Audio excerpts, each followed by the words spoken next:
Tonight, my friends, I want to tell you a story that was whispered through convent walls, where silence wasn't just sacred, it was used as a seal. Imagine a stone chapel, dimly lit by narrow stained glass windows, where the air always smelled of old wood and cold incense.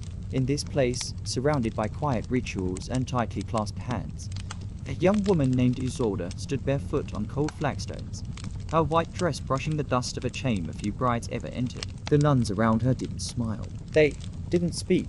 Their eyes, stern and measured, moved with practiced precision. Isolde's heart pounded like a drum lost in the deep woods, not out of joy, but out of something closer to fear. She was about to be inspected, not for her dress, not for her vows, but for the one thing she could not fabricate. Her purity.no1 had explained the ritual to her fully, only that before a marriage could be blessed, her virtue had to be proven by those who claimed to defend holiness. Her mother had cried the night before, but said nothing. Her sister refused to meet her eyes. Isolde now understood why. In the center of the chamber was a small stool, once smoothed by generations of frightened brides. Behind it, a tall nun in a dark habit stood with a folded cloth and a book of prayers. The others waited with pale hands folded at their waists. Isolde had been raised to obey, but tonight, obedience felt like surrender. Her thoughts drifted to Lucien, the man waiting at the altar. Did he know what she had to endure before being allowed to stand beside him? Outside, the bells had not yet rung. The guests were still arriving. But here, in this hidden room of God, a different ceremony was about to begin, one not spoken of in songs or recorded in family books. Just silence, and the eyes of women who had once been girls to girls like Isolde, now caught in the quiet theatre of purity, where judgment were a habit, and innocence was not assumed, but tested. The door to the chamber closed with a sound that felt heavier than wood should ever make. Isolde stood very still, her fingers intertwined so tightly they turned colorless. One of the older nuns approached her, face solemn, aged not only by time, but by the weight of generations repeating the same ritual. Her voice, when it finally came, was quiet, almost a whisper. "Lift your arms, child," she said. Isolde obeyed. The cloth was unfolded and draped around her shoulders, a thin linen veil that covered most of her body but offered no warmth. It was symbolic, a gesture that said she belonged to the church now, if only for this moment. The others circled her slowly, like a quiet storm of devotion, trained not to judge with emotion, but with tradition. I studied her skin, her posture, the signs that spoke louder than confession: modesty, humility, and the mark of untouched innocence. Isolde didn't flinch, but her breath came shallow. Her mind fought to remain somewhere safe, perhaps by a stream she once visited as a child, or in the small garden behind her family's house, where roses bloomed wildly and no one ever watched her. But here, she was no longer a girl. She was an object of scrutiny, her body a canvas the church needed to read before granting its blessing. No one spoke of what happened in this room outside of it. Those who passed the test were married. Those who didn't simply vanished from the stories. The worst part wasn't even the ritual itself, it was the knowledge that this was a rite of silence. A woman could scream in here, and the choir would simply sing louder. The lead nun stepped forward again, eyes locked with Isolde's. In that moment, something passed between them, not words, not comfort, but a glance that said, "I know.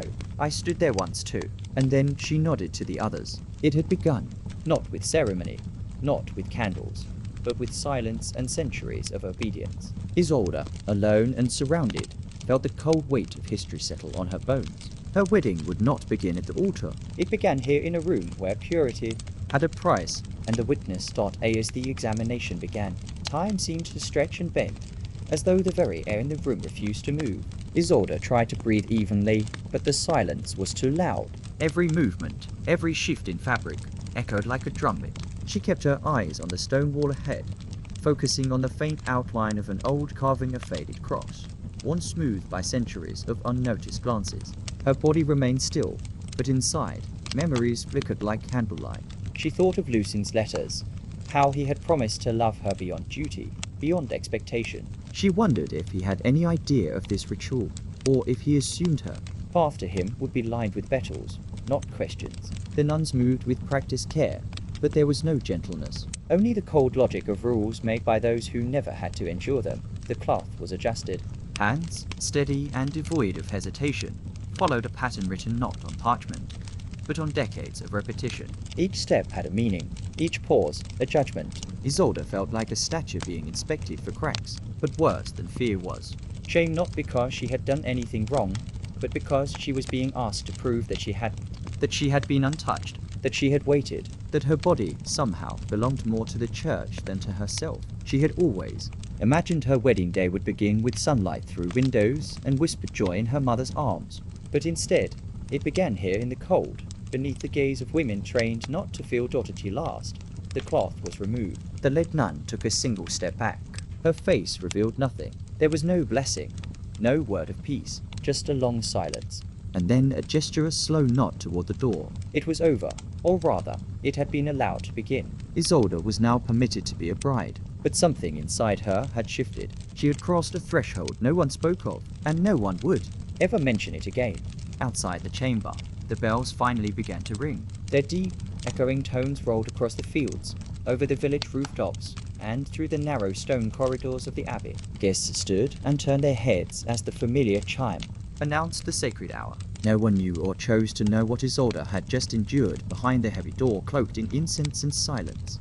To them, she was simply the bride, graceful, young, and ready to step into a life most called blessed. She walked now with small, deliberate steps, her white dress trailing behind her like fog in the morning. Each footfall was soundless on the worn path, but her thoughts were louder than the bells. The sky above was pale and wide, a soft grey that carried neither warmth nor warning, and as she approached the old church where Lucian waited, Isolde held her head high, not out of pride, but defiance woven into her softness. Inside the church, candles flickered against cold stone walls, casting golden reflections in the eyes of those who had gathered. Mothers clutched kerchiefs. Fathers stood with stiff collars and hopeful expressions. Children fidgeted, unaware of the gravity that stitched every breath. Lucian stood at the front, dressed in ceremonial robes, trying to mask the storm within. He hadn't seen her yet, but he had imagined this moment countless times. Not like this, not with questions, not with weight. Just a smile, a gaze, and a promise. Isolde crossed the threshold slowly, as her figure appeared in the entrance. A quiet sigh passed through the crowd, like a single wave over still water. But Lucian saw more. He noticed her eyes first calm, but deeper, different. Something in her had settled, and something had awakened. He didn't know what had happened, but he knew that something had been taken from her. Not in the way of loss, but in the way of cost, and still, she walked toward him, with grace, with silence. With a strength she didn't ask for but carried. Now, like a crown no one could see as Isolde reached the front of the church, she paused for just a breath before taking Lucian's hand. His fingers were warm, trembling slightly, but he masked it with a smile that tried to reassure them both.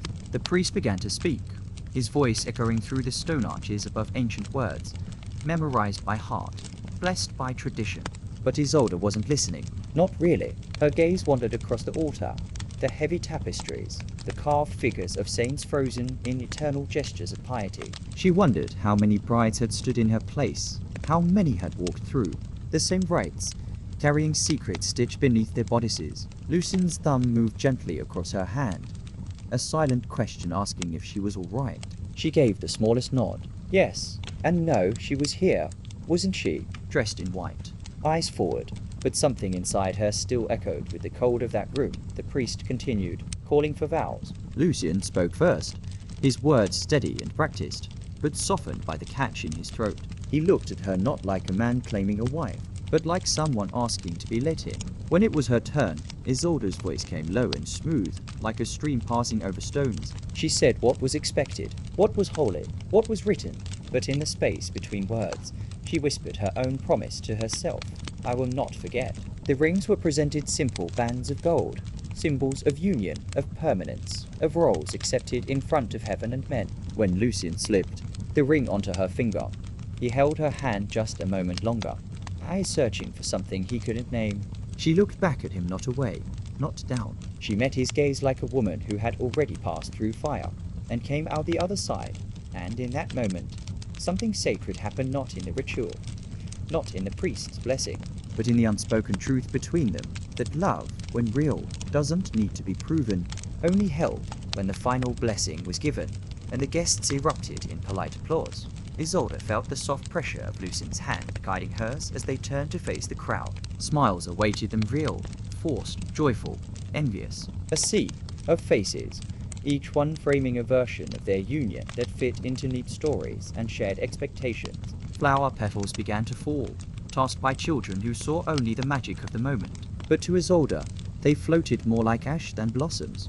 Her heart wasn't heavy, but it was fulfilled with a knowing that no one else in the room could carry. She had walked through a door most would never see, returned untouched yet never the same. And now, standing beside the man she loved, she understood something deeper than vows, that even in moments of joy, some things go unspoken for a reason. Lucien leaned toward her as they made their way down the aisle, his voice just above a whisper.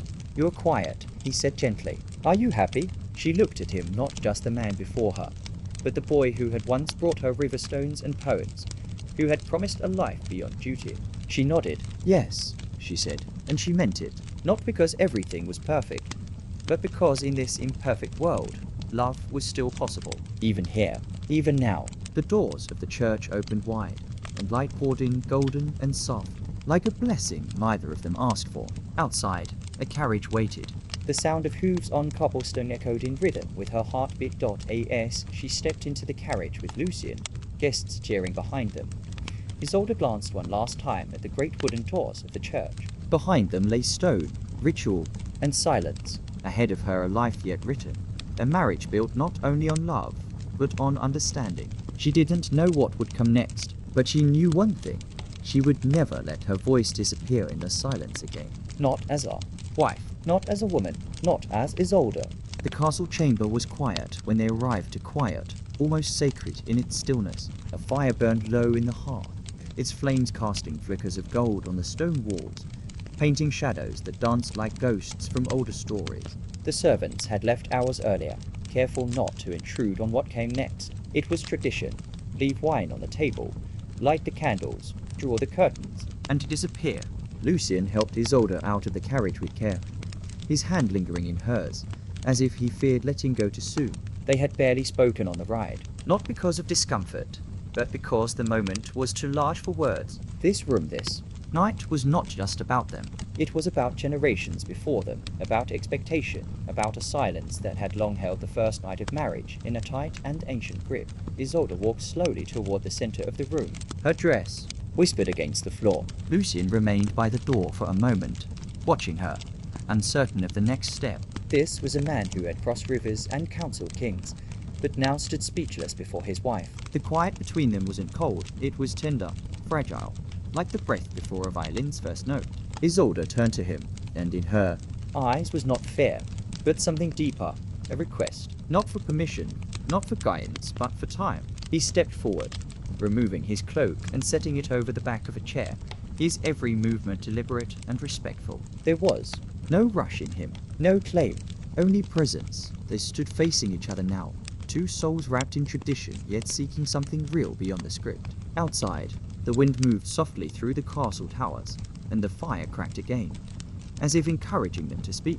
What a feel! Isolde broke the silence first. Her voice, barely more than breath, said, "Will you sit with me, just for a while?" And Lucien, without hesitation, answered the question she had not asked. "As long as you need." They sat by the fire, side by side, but not touching, the flickering light drawing warm lines across their faces. Isolde reached for the goblet on the table and handed it to Lucien before pouring one for herself. The wine tasted rich and old, like it had waited for years to be part of this exact moment. They didn't speak at first. Words felt too sharp, too heavy.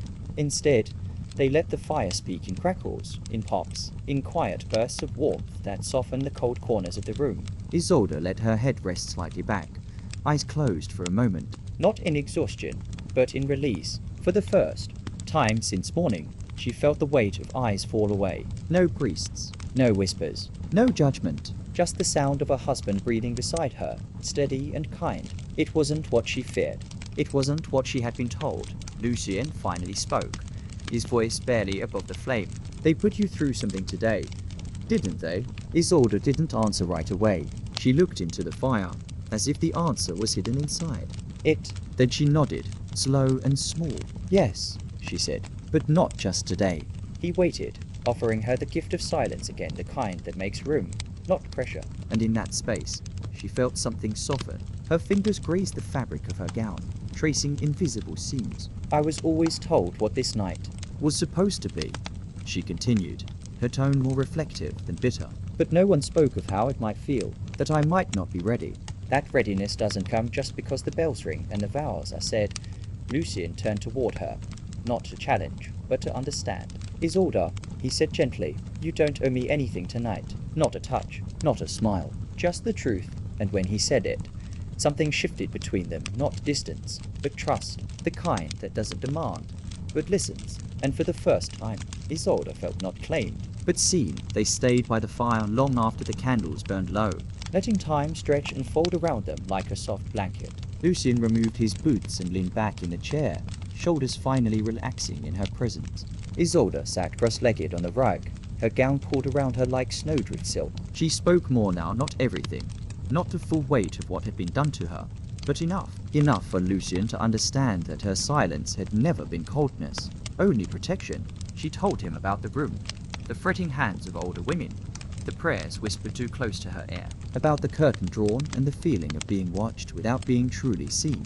She didn't cry. Not once. Her voice was even, like Someone remembering a place rather than breaking from it.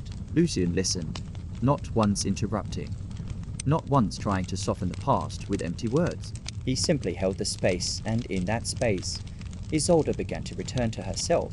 When the fire sank into embers, Isolde stood and walked to the edge of the bed. She didn't lie down. Instead, she reached behind her neck and slowly untied the clasp of her veil. The soft fabric slipped down, revealing her bare shoulders, not as an invitation, but as a gesture of shedding the weight of the role she had been forced to perform. Lucien remained where he was, letting her move freely. You can sleep here, she said softly, her hand brushing the blanket. But let's rest, not pretend. Her words were not uncertain. They were clear, steady, chosen. Lucien nodded. He stood, approached the bed with quiet steps, and lay beside her fully clothed, facing the ceiling, with his hands folded over his chest like a knight at peace. And in the stillness that followed, neither of them reached out. They didn't. Me too. In a world where women were silenced and men were taught to claim, this night became something else entirely, a beginning not built on possession, but on presence. Not on consummation, but on trust. Morning crept in slowly, golden and hushed, seeping through the velvet curtains like a secret, trying not to be caught. The fire had gone cold in the hearth, but its scent lingered in air wood smoke, warm and something deeper. Safety. Isolde opened her eyes before the sun reached her face. For a moment, she stayed still, watching the soft patterns of light crawl along the ceiling. Lucien was beside her, exactly as he had been when she fell asleep, distant in body, but close. In presence, she turned her head slightly and saw the rise and fall of his chest, the way his brow softened in sleep. He looked peaceful, Not triumphant, not entitled, just at rest. and it struck her how rare that was to wake beside someone and feel no fear of what the day might demand, but the day would come anyway. And with it, the old customs. The footsteps in the corridor began before the bell even rang. First the quiet shuffle of maids, Then the heavy steps of men. not just servants, witnesses, inspectors. Isolde's stomach tightened not from shame, but from a tired kind of fury. She sat up slowly, pulling the sheet around her as if it could shield her from more than just the morning air. Lucien stirred, blinking into the light. He turned to her, concern blooming instantly across his face. They're coming, aren't they? He asked. She nodded, and he sighed. Then let them come. He said, but there was steel in his voice this time.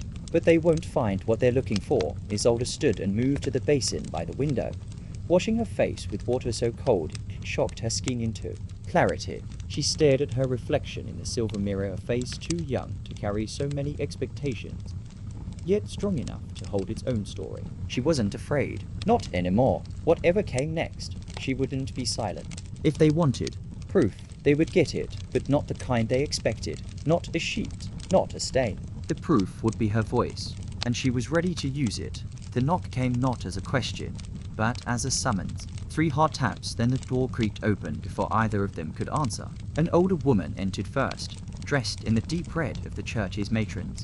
Her eyes scanning the room like a judge counting sins. Behind her came 2 men, one a priest, the other a steward with ink-stained hands and a scroll tucked under his arm. Isolde remained standing near the window, wrapped in her shawl. Lucien, stood as well, arms crossed, jaw set. No one spoke at first. The woman approached the bed with practiced steps and turned to face them. "We are here," she said, "to verify the union was complete." This is the law of the realm and the church. Her voice was dry as parchment, as if she had said those words so many times they had lost their meaning. Lucien didn't flinch. There was a union, he said calmly, but not the kind you hear to measure. The priest raised an eyebrow, but the steward simply cleared his throat and unfurled the scroll. Your signatures will be needed, both of you, he said. Dipping his quill in ink, Isolde walked toward them slowly. Her feet were bare, but each step echoed louder than a drum. When she reached the table, she took the quill, signed her name with a steady hand, then looked up directly into the woman's eyes. There was no blood, she said clearly. No sheet to display, but that doesn't mean nothing sacred happened. Their air thickened. No one moved. The older woman blinked. Something flickered across her face, not anger, not shame, but something closer to recognition. She said nothing. Instead, she turned to the priest and gave a small nod. The scroll was rolled up again, the ink sealed, and within moments, they were gone, leaving the door open behind them, as if uncertain whether to close it. Lucien stepped forward and quietly shut it himself. When he turned back to Isolde, she was smiling, not from triumph, but from relief, not because they had broken the rules, but because they had chosen which ones to follow. They stood there for a while, not speaking, just letting the echoes of the interrupted morning dissolve into the stillness they had reclaimed. The fire had long gone out, and yet the room no longer felt cold. Isolde moved first, crossing back to the window. Outside, the village bells were ringing, marking another day's rhythm births, prayers, labors, promises. She watched the smoke rise from chimneys below and thought about how many other women, just like her, were waking up in silence, waking beside husbands they didn't know, waking under rules they never chose. And yet, here she was, having said no to a sheet and yes to herself.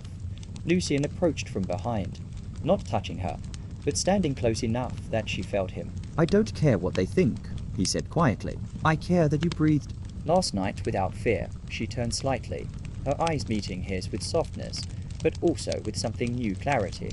"You gave me space," she replied. "And I filled it with something real." They exchanged no grand vows, no poetic phrases, just a recognition that something important had shifted between them. Not everything had been said, but everything had been felt. The rest of the day moved slowly, deliberately. Breakfast was taken in the solar, not the great hall. Letters arrived and remained unopened. Servants came and went with silent nods, no longer meeting Isolde's eyes as if unsure how to treat a woman who had not followed the script.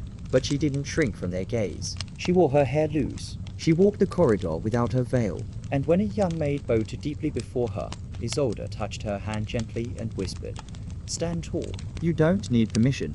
It wasn't rebellion. It was restoration. And somewhere deep in her chest, a flame began to burn again, not of defiance, but of selfhood. For the first time since the ceremony, Isolde felt not just like someone's wife, but like someone's.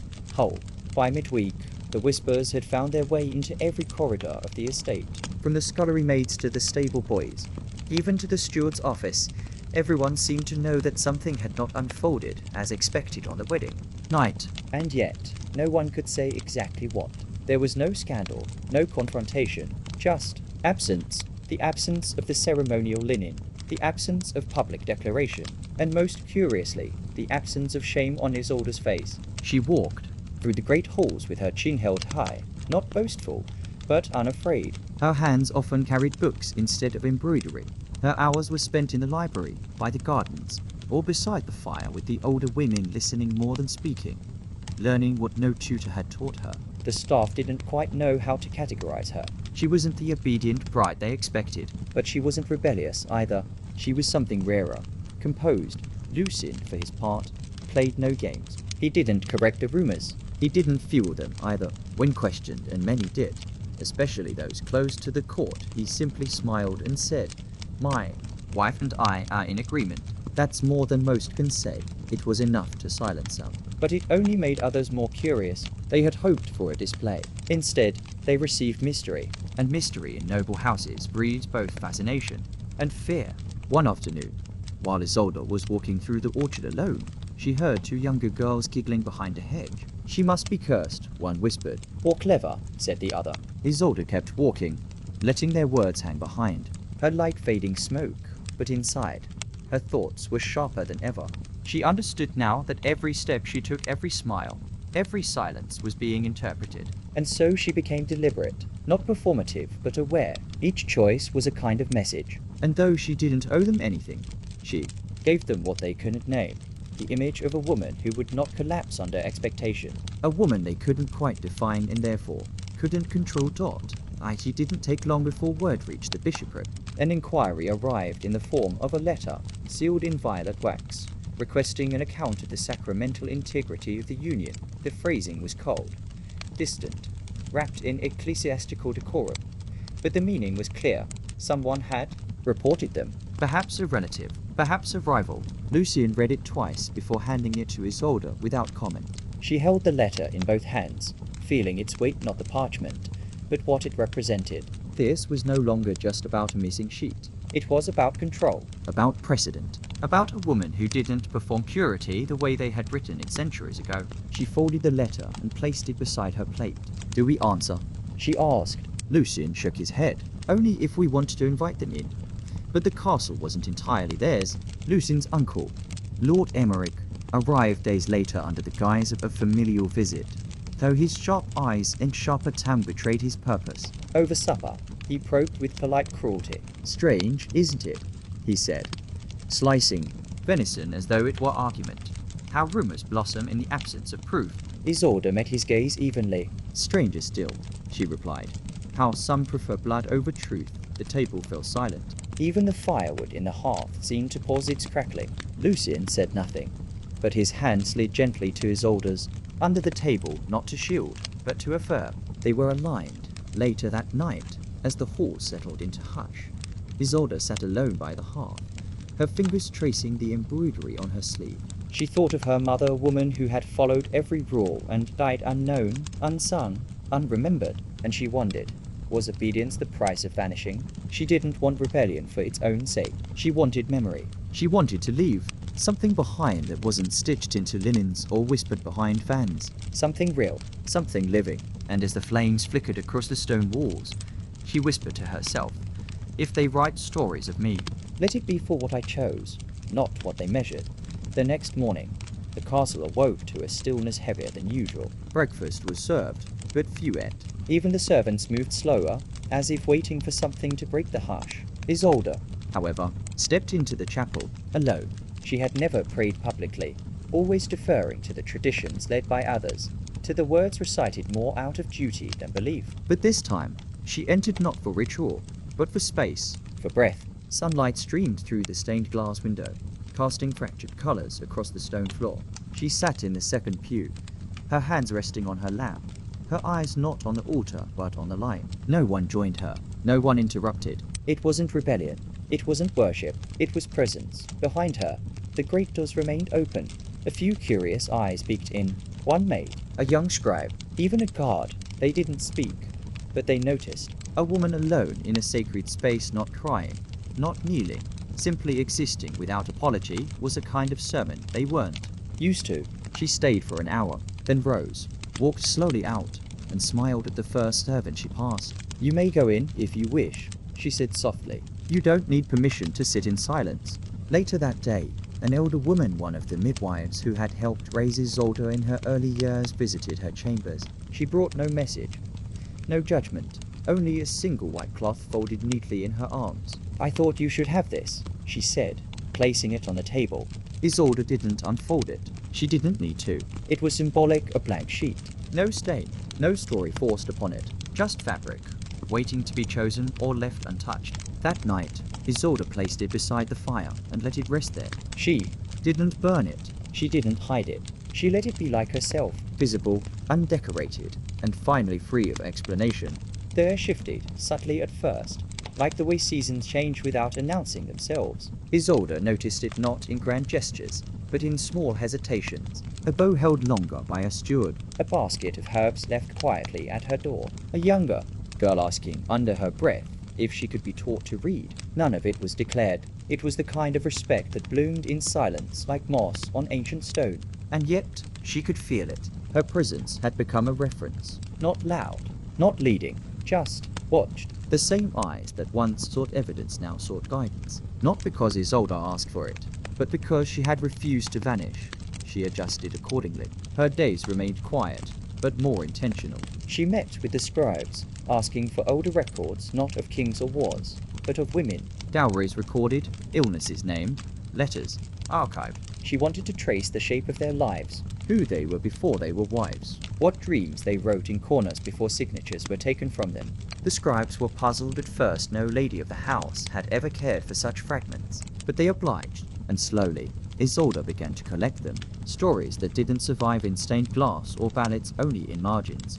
Ledgers, notes sewn into sleeves. She began to see a pattern not in defiance, but in echoes. Lucien watched all this with a kind of quiet admiration. He had grown up believing strength looked like steel, loud, forceful, final. But now he was learning there was softer weapons. Books, boundaries, silence that didn't shrink, but held space. One night, as they sat in their chamber without speaking, he finally said, "You've become someone they don't know how to punish." Isolde smiled faintly. "Or define," she whispered. It wasn't pride, it was peace. She hadn't changed the world, but she had stopped it even for a moment from swallowing her whole. And sometimes that was enough. The midwinter festival approached, and with it came guests from neighbouring estates, noble families, clergy, merchants with gifts too lavish for sincerity. The halls were adorned with pine and holly, fires roared in every hearth, and music spilled softly from chamber to chamber. But underneath the merriment, there was a new kind of tension. Not of scandal, but of observation. Many had heard of the strange bride of House Vailment, and now they came to see her for themselves, expecting rebellion, scandal, or eccentricity. But what they found was a woman calm as stone, warm without yielding, elegant without excess. Isolde greeted them all with courtesy, listened more than she spoke, and made no effort to charm. That was her rebellion, not pretending. Among the guests were young noblewomen, daughters barely past girlhood, cloaked in velvet and questions. One in particular, Eveline, stood out.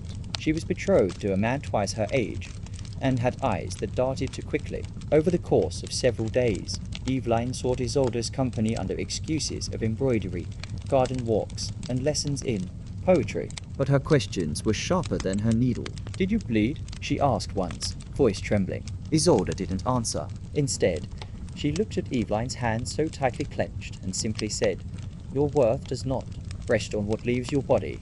Eveline said nothing after that. But she returned the next day, and the next. Not for answers, but for presence.it was then Isolde began to understand. She had not chosen to be an example, but she had become one. Not through speeches or defiance, but through the simple act of standing still in her truth. And that truth, once witnessed, became a mirror for others. She wasn't saving anyone. That was never her role. But she was offering something rare in their world, the possibility of another way. A life not defined by first nights or final judgments. A life that could begin quietly, wherever one decided it would. One evening, as snow blanketed the stone, Courtyards and the castle seemed wrapped in breathless white. Isolde was called to the great hall. A message had arrived, a sealed decree from the ecclesiastical council. It bore the same violet wax, the same air of judgment masked as concern. Lucien opened it while standing beside her, reading each line aloud. The council had concluded that the matter of the unverified consummation posed a risk of undermining public morality, and that House Vailment was henceforth expected to submit formal proof or risk spiritual sanction. It was absurd, it was cruel, and yet it was not surprising. Isolde didn't speak. She reached out, took the parchment, and folded it slowly. "Burn it," she said. Lucien hesitated, then nodded. That night, the letter curled into ash in the same hearth that had warmed their quiet evenings. And as it burned, something inside Isolde settled not in defeat, but in certainty. She would not plead for understanding. She would not explain herself to those who measured piety by pain. What she and Lucien shared was not something that could be proven by blood or annulled by absence. It was presence, mutuality, the radical act of seeing and being seen without test, without script. And if that made her suspect in the eyes of tradition, then so be it.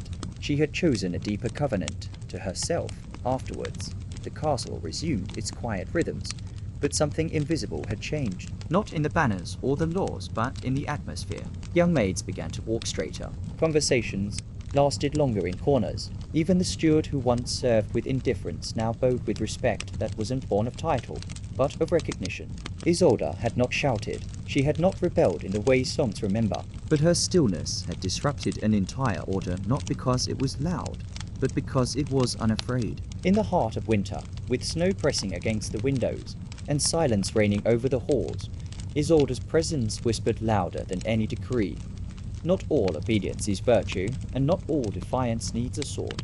By early spring, the frost had loosened its grip on the valley. Rivers ran freely again, and the earth began to breathe. With the thaw came travelers, stories, and change. One morning, as Isolde walked through the courtyard garden where green had just begun to peep through the prow, she was approached by a merchant woman delivering cloth. The woman bowed, hesitated, then whispered, "They speak of you in 3 other holds now." They say a lady refused the red test. And still stood tall. Isolde didn't answer, but her eyes narrowed slightly, not in anger, but in realization. What had once been a private ordeal was now myth, not in the form she lived it, but in the shape others needed it to be. And she let it go. Stories change. That's what keeps them alive.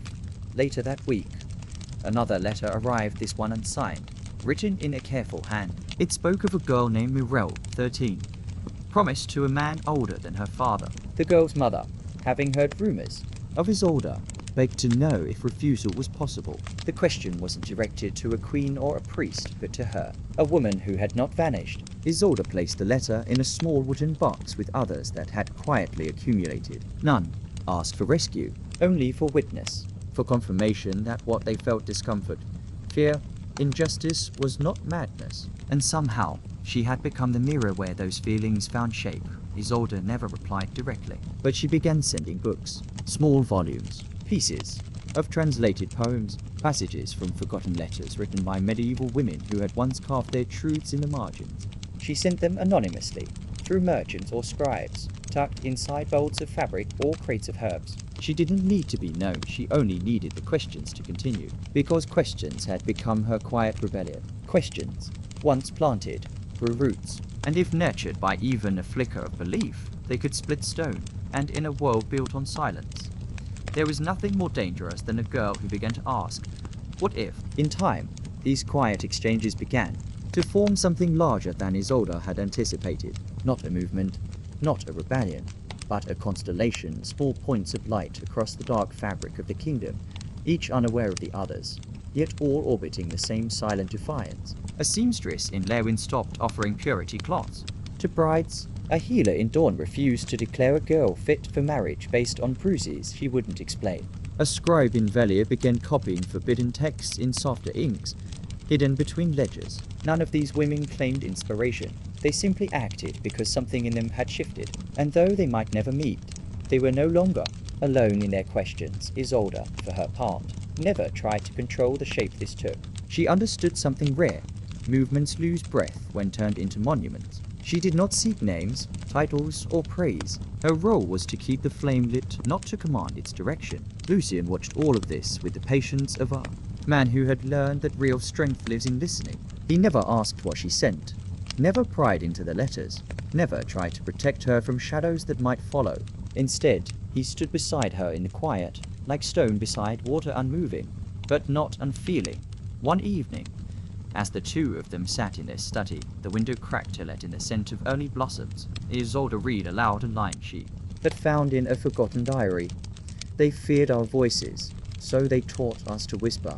She closed the book gently and looked at Lucien. And yet here we are, she said. He nodded. And still they echo. In that moment, it became clear to both of them. This wasn't about defying a law or refusing a test. It was about remembering. Remembering that before the silence, there had been songs. And before obedience, there had been choices. And some of those choices were now singing again softly across the land by midsummer. Word had reached even the outer cloisters. A nun from the High Abbey arrived under the guise of botanical research, her robes worn from travel, her eyes alert but kind. She asked to see the castle's herbal archives, and Isolde welcomed her with calm, offering tea infused with mint and calendula. The nun's voice was gentle, her questions meandering. But Isolde sensed the deeper current. This was not an official envoy. This was a woman seeking not to punish, but to understand. In the quiet of the archive chamber, surrounded by old roots and faded pages, the nun finally asked, "Do you regret what you withheld?" Isolde looked at the sunlight flickering through stained glass and answered simply, "No, I only regret that so many still feel they must offer it." The nun said nothing more. She left at dusk, but not before placing a small folded prayer ribbon on Isolde's desk. It bore no name, only a single stitched word. Begin. Days passed, and the castle breathed more slowly. The urgency of winter was gone, and so was the scrutiny. In its place, space, stillness, and surprisingly, visits from women who didn't ask permission to speak, but simply arrived with questions in their hands and stories in their eyes. One brought an old family relic once used for testing purity, asking if it could be burned. Another offered songs her grandmother had whispered, believing them to be forbidden. These were not women of power, not in the way scrolls define power. But their presence was undeniable. They came not to follow, but to share, not to be saved, but to say, in their own quiet ways, "We see you." And so, Isolde's world expanded, not by travel, but by connection. She had never left her valley, and yet her name, whispered without titles, now lived in kitchens, cloisters, and fields, not as legend, not as saint, but as a question that would not go away. And perhaps that was the truest legacy, not to be remembered for defiance, but for being the reason someone else began to wonder, what if I don't? The years passed, as they always do, not in grand moments, but in the soft erosion of hours. The castle aged, vines creeping up its southern walls, the stone softening under moss and memory. Isolde's hair silvered at the temples, though her voice never lost its steadiness. Her days were simple, tending the library, writing by candlelight, walking the same garden paths she once paced in silence. There were no parades, no statues, only the steady presence of someone who had learned not to measure worth by how loudly the world clapped. Visitors still came fewer now, but deeper in their questions. Some brought daughters. Others came alone, looking not for answers, but for a place to breathe. One crisp autumn morning, she received a package with no name, wrapped in a cloth embroidered with the old northern knotwork. Inside was a book handwritten, bound in soft leather, filled with pages of stories. Not of heroes or battles, but of women, quiet women. Each chapter bore a name and a moment.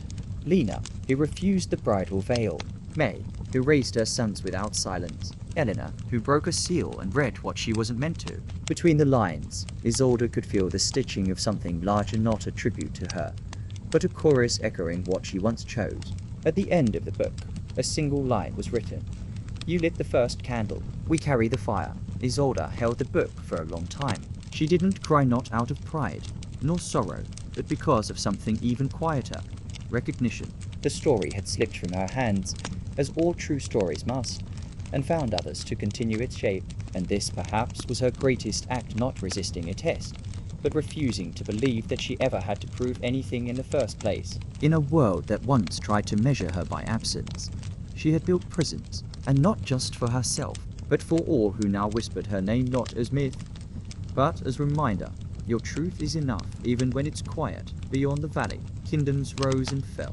New rulers ascended thrones, draped in velvet and ambition, while old laws were rewritten under candlelight by men who had never bled for them. But inside Isolde's walls, none of that changed her rhythm. She still served tea in cracked porcelain, still let the cats sleep on manuscripts too important to move, still answered questions with other questions. The power she held had nothing to do with titles or decrees. It lived in pauses in the way she listened to stories, not to correct them, but to make space for them. In her world, no girl had to apologize for wandering, or weep for being told to wait. The villagers no longer whispered when they spoke her name. They spoke it with familiarity, the way one speaks of rivers or harvest seasons, something always there, shaping things, without needing applause.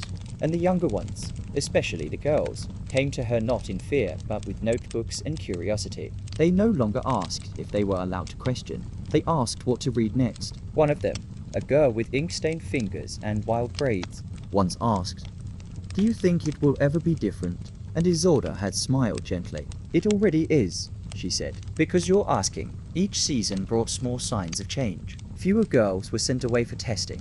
More families chose simple weddings without witnesses in their bedrooms. Some abbeys even stopped teaching the old rituals altogether. None of this was declared. No banner flew. But like ivy, Truth spread where it could root quiet, patient, and stubborn. and though no scribe would ever note it, though no noble would dare admit it, the shift began here, not in revolution, but in refusal. In a woman who once stood before a cloth and said no, and then kept standing when the world watched. That moment had become seed, and seed, if left alone long enough, becomes forest dart in the final years of her life. Isolde no longer wrote, Not because she had nothing left to say, but because she had already said enough and trusted the echo. Her quill rested beside unopened letters, and her days grew slower, more tender. She would sit by the window where the morning light slid across, stone, watching the wind play with the curtain like a child asking for attention. Her breath, once defiant, now came soft and steady. The world did not stop to notice. There were no horns, no visitors lining the gates. Only the rhythm of a life that had been fully lived not for spectacle, but for truth. And when the time came, she closed her eyes not with fear, but with peace, wrapped in the sound of the fireplace, and the memory of every woman who had ever found her voice because she once chose silence. The castle did not fall into ruin. Instead, it became something else. The study was never sealed. The shelves were never emptied. Girls came with candles in hand, sitting on worn cushions to read pages she once touched. Her name was not etched in stone, but spoken gently in the hush of shared stories. Mothers told their daughters not to be like queens or saints, but to be like Isolde, quiet when needed, loud when it mattered, and always rooted in something no one could take from her. In the chapel, where once purity tests were whispered and watched, a new tradition began, not of inspection, but of invitation. A single question, placed inside a wooden box. What truth do you carry? And so, Isolde lived on, not as a martyr, not as a myth, but as a choice, a different way of being. In a world still tangled in shadows and ceremonies, she remained a soft light, flickering through time. And those who found her, long after she was gone, never forgot the warmth of that light. Because once, a woman dared to say no to a cloth, and yes to herself. And that yes, whispered just once, was enough to awaken 100 quiet rebellions.